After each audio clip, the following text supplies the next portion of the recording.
Samsung का Android 14 based One UI 6 का update मिल चुका है और इसमें बहुत ही यूजफुल फीचर्स सैमसंग ने ऐड किए हैं। फिलहाल अभी ये S23 सीरीज के लिए ही अवेलेबल है, तो मैं सारे ही इम्पोर्टेंट फीचर इस वीडियो में एक्सप्लेन करती हूँ। S23 अल्ट्रा की बैटरी लाइफ से इस अपडेट के बाद जो भी चेंज होंगे वो मैं नेक्स्ट वीडियो में शेयर करूंगी। तो अपडेट के बाद डिस्प्ले का लुक थोड़ा चेंज हुआ है क्योंकि सैमसंग ने इसके फॉन्ट्स चेंज कर दिए हैं। नोटिफिकेशन पैनल को चेंज कर दिया है और क्विक पैनल तो पूरा ही रीडिजाइन किया है। वहीं इसके कैमरा से रिलेटेड भी कई सारे चेंजेस हमें मिले हैं। इसका फॉन्ट स्टाइल पहले से ज्यादा क्लीन एंड बोल्ड लग रहा है और इसकी वजह से नोटिफिकेशन पैनल में भी नोटिफिकेशन फॉन्ट सेम होने पर भी ऐसा लग रहा है कि इसका साइज थोड़ा बड़ा किया गया है। सेटिंग में ये फॉन्ट ज्यादा नोटिस में आएंगे और ये अब इसका डिफॉल्ट फॉन्ट रहेगा।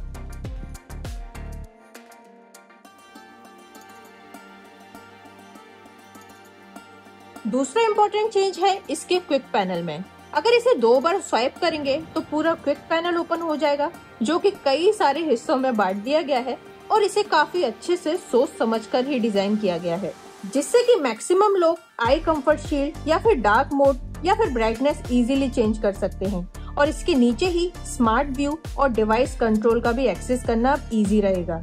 वहीं इसके बीच वाले लेआउट में ज्यादा ऑप्शंस मिल जाते हैं और इसके ऊपर वाईफाई एंड ब्लूटूथ का ऑप्शन भी अलग अलग है और उसके भी ऊपर time, date, edit option, power on और ऑफ और साइड में सेटिंग का आइकन।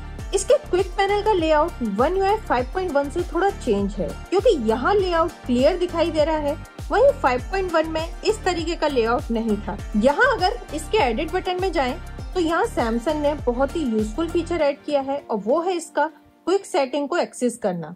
यहाँ इसके quick setting instant access option में क्लिक करना है और उसके अंदर जाके इसे ऑन करना है। इसे ऑन करने के बाद हमारा जो क्विक पैनल है वो कॉर्नर से स्वाइप करने पर ही ओपन हो जाएगा iOS की तरह और ये फीचर मुझे इसमें काफी यूजफुल लगा। जैसे कि अगर हम फोन की डिस्प्ले पर कहीं पर भी स्वाइप करते हैं तो पहले हमें नोटिफिकेशन पैनल दिखाई देता है, बाद में क्विक पैनल दिखाई देता है। वहीं अगर इसके हिस्से राइट कॉर्नर से अगर हम इसे स्वाइप करेंगे तो सीधे हमारा क्विक सेटिंग का पैनल ओपन हो जाएगा। बाकी इसमें टॉप पैनल को एडिट करने के लिए अलग से ऑप्शन दिया गया है और फुल पैनल को एडिट करने के लिए उसका ऑप्शन इसमें अलग है। नेक्स्ट अपडेट भी इसी से ही रिलेटेड है। One UI 5.1 में नोटिफिकेशन हर एक ऐप के लिए अलग से तो दिखाई देते थे, लेकिन उनके बीच में ना गैप नहीं था और अब नोटिफिकेशन के बीच में गैप भी है और इनके चारों कॉर्नर्स को थोड़ा राउंड किया गया है। इसके साथ ही 5.1 में notification setting and clear option साथ में ही दिखाई देते थे, बट अब तो यहाँ इनमें भी दूरियां आ गई हैं। यहाँ नोटिफिकेशन सेटिंग का ऑप्शन राइट साइड में है और क्लियर ऑप्शन को लेफ्ट साइड में रखा है। नेक्स्ट इसकी लॉक स्क्रीन कस्टमाइजेशन में भी थोड़े चेंजेस किए गए हैं, जहाँ जैसे ही हम लॉक स्क्रीन को कस्टमाइज करने के लिए इसका एडिट ऑप्शन ऑन करते हैं, यहाँ पर जो इसका क्लॉक विजिट है उसको अपने हिसाब से इसका साइज भी बढ़ा सकते हैं और इसके साइज के हिसाब से इसको हम प्लेस भी कर सकते हैं, जो कि हम One UI 5.1 में नहीं कर सकते थे। फिर जहां हमें इसे रखना है वहां छोड़कर इसे डन कर देना है। नेक्स्ट इसके एल्बम आर्ट डिस्प्ले को भी चेंज किया गया है। अब ये दिखने में ज्यादा ही अच्छा लग रहा है और इसका ये जो म्यूजिक प्लेइंग बार है ये बहुत ही स्मूथ और अच्छा दिख रहा है। इसको हम यहाँ से मिनिमाइज और एक्सपेंड भी कर सकते हैं, जबकि One UI 5.1 में ये कुछ इस तरीके का दिखता था। नेक्स्ट कस्टमाइजेशन काफी यूजफुल है। पहले एक ऐप को एक जगह से उठाकर दूसरी जगह ले जाना होता था तो उसे प्रेस करके डिस्प्ले के कॉर्नर से स्वाइप करना पड़ता था, लेकिन ये अब करना बहुत इजी हो गया है। अब एक फिंगर से ऐप को पकड़िए और दूसरे हाथ से इजीली वहां ले जाकर छोड़ देना है जहां हमें इसे प्लेस करना है। तो ये बहुत ही यूजफुल हो गया है और ये हम सिर्फ ऐप के साथ ही नहीं, हम विजिट्स के साथ भी कर सकते हैं और जहां भी हमें इस विजिट को रखना है हम इसे ऐड कर सकते हैं।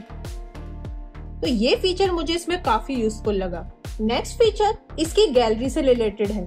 पहले हम जब भी कोई फोटो शेयर करते थे तो वो इसके क्विक पैनल के ऊपर दिखाई देते थे, लेकिन अब अगर हम यहाँ कोई भी फोटो या वीडियो शेयर करेंगे तो वो क्विक पैनल के अंदर ही शो करेंगे। इसके बाद बड़े चेंजेस इसके कैमरा एप्लीकेशन में किए गए हैं। कैमरा से रिलेटेड एक चेंज तो ये हुआ है कि यहाँ पर कैमरा का जो विजिट है उसे हम कस्टमाइज कर सकते हैं। यहाँ पहले इसका हम नाम चेंज कर सकते हैं कि हमें इसका नाम क्या रखना है। उसके बाद यहाँ रेयर और फ्रंट दोनों कैमरास ऑप्शन है, आपको जिसमें भी रखना है आप उसे सेलेक्ट कर सकते हैं। और यहाँ पर photo, portrait, video, pro video, जिस भी मोड में आपको ऑन करना है आप वो भी सिलेक्ट कर सकते हैं। जैसे मैंने यहाँ रेयर सेट कर रखा है और मैं पोर्ट्रेट फोटो ज्यादा क्लिक करती हूँ तो मैं इसे पोर्ट्रेट पे सेट कर दूं। तो अब मैं जब भी इसको ओपन करूंगी तो मेरा ऑटोमेटिक पोर्ट्रेट मोड ही ओपन होगा। तो ये मुझे काफी यूजफुल फीचर लगा इसका। यहाँ इसमें इस कैमरा विजिट के बैकग्राउंड के दो ऑप्शन मिलते हैं कि या तो हमें रिसेंट जो फोटो क्लिक किया है वही बैकग्राउंड में दिखाई दे, या फिर अगर हम कोई और पिक्चर चाहते हैं तो उसे यहाँ से सेलेक्ट करके सेव कर सकते हैं, तो हमें इसके बैकग्राउंड में वो पिक्चर दिखाई देगी। अब कैमरा का ऐप ओपन करने पर चेंजेस क्लियरली दिखाई देते हैं। यहाँ ये जो फिल्टर का ऑप्शन है इसको रीडिजाइन किया गया है और उसके साथ ही अगर हम किसी भी फिल्टर को यूज करते हैं तो पहले यहाँ नंबर्स का ऑप्शन नहीं था, लेकिन अब इजीली नंबर से फिल्टर स्ट्रेंथ को फिक्स किया जा सकता है। सेम फेस इंटेंसिटी के साथ भी है ये नंबर वाला ऑप्शन। इसमें मोशन ब्लर का भी ऑप्शन है, इसे ऑन या ऑफ कर सकते हैं, लेकिन मैं इसे हमेशा ऑफ ही रखूंगी। इसके साइड में मेगापिक्सल्स का मोड भी दिया गया है कि कितने मेगापिक्सल्स का फोटो खींचना है, जिससे हम डायरेक्टली इसे स्विच कर सकते हैं। पहले ये चीज लेआउट के साथ हुआ करती थी, जो कि मैं One UI 5.1 में दिखा देती हूँ। यहाँ देख सकते हैं 3x4 के फ्रेम में 50 मेगापिक्सल सेट है, लेकिन अब ये अलग अलग कर दिया गया है। यहाँ लेआउट का ऑप्शन अलग है और मेगापिक्सल्स का ऑप्शन अलग कर दिया है, जिसे हम जिस भी मोड में फोटो क्लिक करना है हम उसमें स्विच कर सकते हैं। यहाँ एक सबसे बड़ा चेंज ये है कि पहले 50 मेगापिक्सल या 200 मेगापिक्सल के फोटो सिर्फ 3x4 के फ्रेम में ही खींच सकते थे, लेकिन अब ये फोटो किसी भी फ्रेम में खींच सकते हैं और ये काफी यूजफुल रहेगा मेरे जैसे क्रिएटर्स के लिए।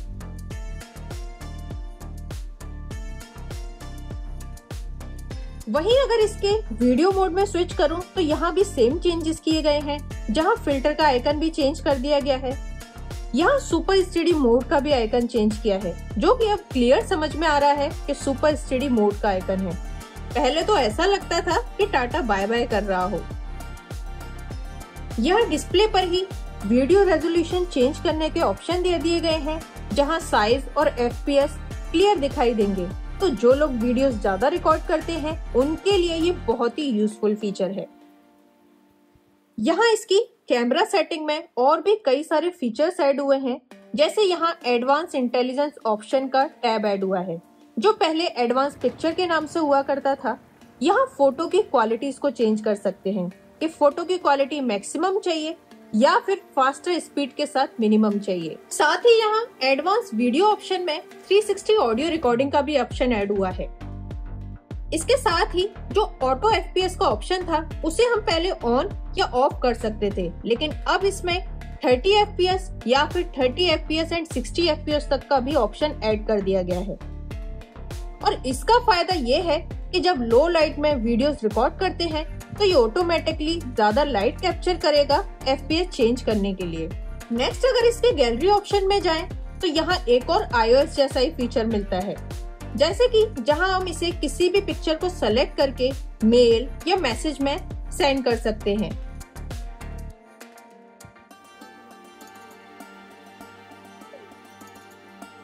यहाँ इसकी गैलरी में एक और ऑप्शन ऐड हुआ है कि किसी भी इमेज को इस तरह से होल्ड करके सेव एज स्टिकर का ऑप्शन मिलता है, और अगर हम इसे सेव एज स्टिकर सेव कर देते हैं तो अगर हम सैमसंग का कीबोर्ड यूज करें तो वहाँ ये इमोजी वाले मेनू में आ जाएगा। सैमसंग ने One UI 6 में वीडियो एडिटिंग के लिए अलग से एक ऐप इंट्रोड्यूस किया है स्टूडियो नाम से, जहाँ वीडियोस एंड फोटो को सेलेक्ट करके उन्हें एडिट भी कर सकते हैं। लेकिन मुझे इसमें एक्स्ट्रा फीचर्स देखने को नहीं मिले जो ऑप्शन पहले एडिट करने के लिए अवेलेबल थे। सिर्फ वही ऑप्शन इस ऐप में भी अवेलेबल है। नेक्स्ट चेंज इसकी सेटिंग में है कि पहले जो हमें बैटरी एंड डिवाइस केयर का ऑप्शन एक साथ मिलता था, अब इसे अलग अलग कर दिया गया है। बैटरी का ऑप्शन अलग और डिवाइस केयर का ऑप्शन अब हमें अलग मिलेगा। इसके बैटरी में भी काफी नए फीचर्स ऐड हुए हैं, जैसे इसमें प्रोटेक्ट बैटरी का ऑप्शन है। अगर हम इसे ऑन कर देंगे तो हमारा फोन 85% ही फुल चार्ज होगा, जिससे कि हमारी बैटरी आगे फ्यूचर के लिए काफी अच्छी रहेगी। यहीं अब हम अपनी बैटरी एक्टिविटी को भी काफी अच्छे से चेक कर सकते हैं, जहां काफी अच्छे से डेट मेंशन है कि किस डेट में हमारा फोन कितना चार्ज था और कितने पावर सेविंग मोड पर हमने इसे यूज किया। वहीं इसके नीचे देखें तो हमने 79% पे, जैसे मुझे 7 घंटे का स्क्रीन ऑन टाइम मिला 30 तारीख को, 29 तारीख को 63% पे 5 घंटे का स्क्रीन ऑन टाइम मिला। ये मुझे काफी अच्छा लगा। वहीं नीचे मैंने किस किस चीज में कितने टाइम बैटरी यूज की वो सारी डिटेल मेंशन है। इसकी सेटिंग में ही सिक्योरिटी एंड प्राइवेसी में एक नया फीचर ऐड हुआ है ऑटो ब्लॉकर के नाम से। अगर हम इसे ऑन रखते हैं तो यहाँ जैसा कि लिखा हुआ है, auto blocker keeps your phone safe by blocking threads and other suspicious activity. तो इससे हमारे फोन में जो भी सस्पिशियस एक्टिविटी होगी ये उसे ब्लॉक ही रखेगा। और अगर हम अपने फोन को कंप्यूटर या लैपटॉप से या किसी अदर डिवाइस से कनेक्ट करते हैं USB से, तो अगर उसमें कोई बग हुआ तो ये उसे भी ब्लॉक कर देगा। तो ये थे One UI 6 के कुछ इम्पोर्टेंट फीचर। फिलहाल मैं इस वीडियो को यहीं खत्म करती हूँ। बाकी के इसके जो फीचर्स हैं उनको मैं नेक्स्ट वीडियो में शेयर करूंगी। वीडियो को लाइक जरूर करें और चैनल को अभी तक सब्सक्राइब नहीं किया है तो मेरी हेल्प करने के लिए सब्सक्राइब जरूर करें। Thank you.